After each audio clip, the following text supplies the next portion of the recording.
Yun, what's up, what's up? Ayan, kamusta mga utol? And then welcome sa video na ito. So once again, this is pa yung kaibigan ni Kiko. Sa mga hindi pa pala talaga nakapag-subscribe dyan, yes, alam nyo na po yung dapat ninyong gagawin, which is sapat na po yan para magbibigay sa atin ng kaligayahan. Okay? So ito, dagdagan ko pa ang inyong mga kaalaman. Kasi ito ha, magiging topic natin sa video na ito ay signs na niloloko ka lang ng ka-LDR mo. Okay? Which is usaping LDR or long distance relationship.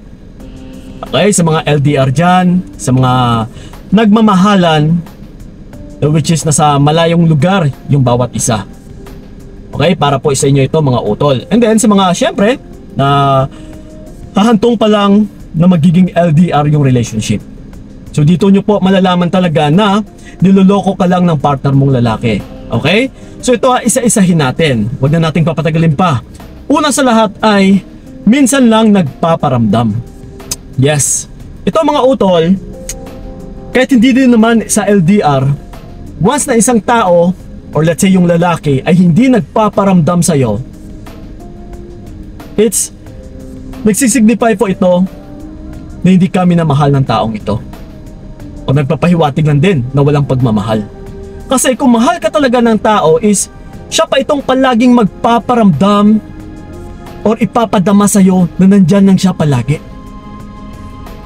Yes. So ngayon kung puro paiwas, palagi siyang busy, or let's say sinasabi niya na may problema lang siyang aayusin na kung ano-ano pa dyan. Ito mga utol ha, again, di ba sa panliligaw, nagpapakita siya ng pagmamahal. So diba kung titignan is palagi siyang may oras sa'yo dahil naliligaw pa lang na pinapakita niya na mahal ka niya. So ngayon, dito nagpapahiwatig talaga na kapag mahal ka ng tao is may panahon at saka oras talaga siya dapat para sa'yo. So ngayon, sa kalagitnaan, bigla na lang nawawalan siya ng oras, hindi ka na pinapriority, na kung kailan ka na lang kakausapin, na kung kailan na lang siya magpaparamdam, kung minsan hindi pa nagre-reply sa mga messages mo. Nagpapahiwatig lang din po ito utol na posible may pagloloko na yung partner na ito or nawawala na siya ng gana sa'yo or nag-fade out na yung love niya sa'yo. So kung ganito na po yung mga pinapakita ng mga partner ninyo sa inyo, yan sa mga LDR dyan, ay mag-isip-isip na po kayo. Okay? Huwag masyadong makumpiyansa. Once kasi na nabibigyan ka ng pagkakaabala or parang nababahala ka, na parang walang peace of mind sa relationship ninyo, lalong-lalo na sa ka-LDR mo, is kailangan talaga maghunos dili ka muna. Mag-step backward ka muna utol. Huwag magpadalos-dalos talaga na ibigay mo na lahat-lahat sa kanya.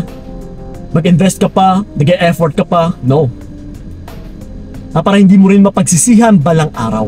Okay? So ito, yung pangalawa pa natin is paiwas palagi ang sinasabi.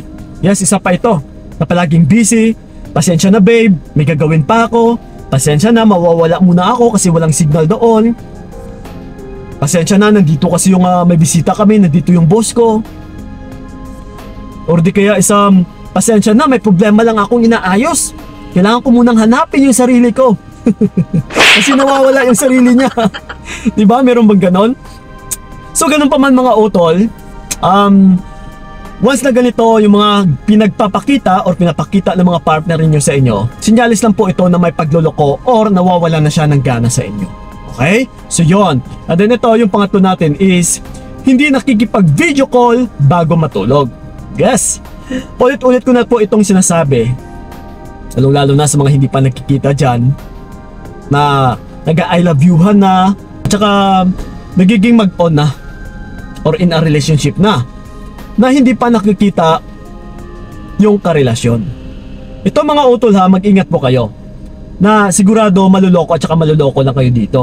Kasi yung iba nga dyan is hindi man lang nakausap, video call, lalong-lalo na bago matulog. So, bakit natin nasasabi na bago matulog? Kasi dito po, or ito po yung tinatawag natin na baby time. Yes, na dito talaga kayo magkaroon na ng oras sa isa't isa bago matulog, na ikaw itong kakausapin niya bago rin matulog. So kung hindi niya ito magagawa utol, nako po, mag-step backward ka na rin or mag-isip-isip ka na kung anong dapat mong gawin. Kasi hindi po seryoso yung taong yan once na hindi nakikipag video call sa'yo, lalong lalo na kapag marami talagang dahilan. Okay? So yon. And then ito pa, yung pang-apat natin is nanghihiram ng pera.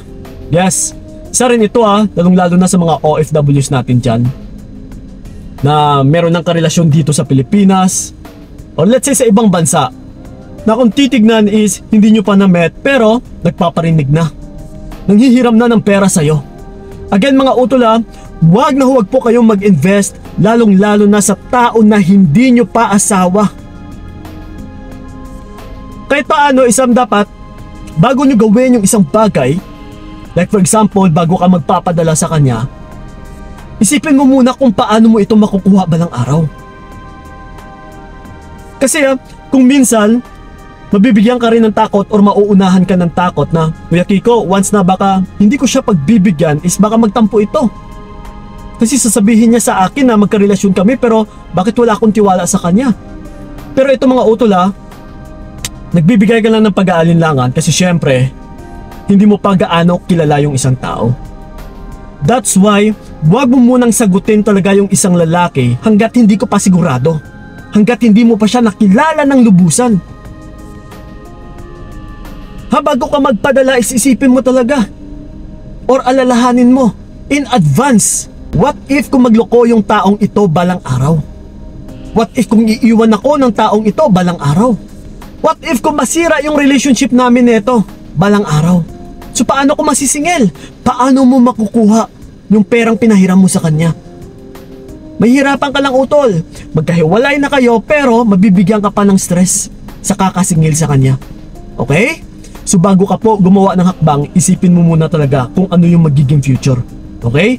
So yun and then ito, yung panglima natin is pinipilit kang mag-SOP or sex on phone. Yes. Ito mga utol, yun, pasensya na, naputol yung video natin kanina kasi yun nga, nag-hang yung camera natin. So ito ipagpatuloy natin. Yung about sa SOP or pinipilit kang mag-SOP. Okay? Isa rin ito talaga na sinyalis na niloloko ka lang or ginagamit ka lang ng partner mong lalaki. Na, which is, yung tipong katawan mo lang yung habol niya. Niligawan ka, lumapit siya sa'yo, nakipagkilala siya sa'yo, na yung pinakamotibo niya dito is yung katawan mo lang. Na kung hindi mo mabibigay ay lalayuan ka niya, magtatampo siya, or di kaya ay magagalit siya. So ito mga utol hindi niyo ba alam na once na kayo din ng mga babae ay kung gagawin ninyo ito or pagbigyan ninyo yung mga lalaki o yung partner ninyo na makipag-SOP is mawawalan at saka mawawalan din siya ng respeto sa iyo nang hindi niya rin namamalayan. Na magtataka ka rin balang araw kung bakit bigla na lang siyang nawalan sa iyo ng gana. Yes. So ganun pa man mga utol isa rin ito na sinyalis din na hindi talaga seryoso or hindi na seryoso yung lalaki sa iyo, na which is ginagamit ka na lang. Okay? So yon. And then ito pa, yung panghuli natin is hindi tugma yung salita at gawa. Yes. Ito mostly kasi sa long distance relationship, ang mapapaniwalaan lang natin or yung alam lang talaga din natin ay kung ano lang din yung sasabihin niya sa'yo. Pero besides that, kung ano man yung mga pinaggagawa niya is hindi na natin alam. Hindi natin malalaman or hindi natin alam kung ano yung mga pinaggagawa nito.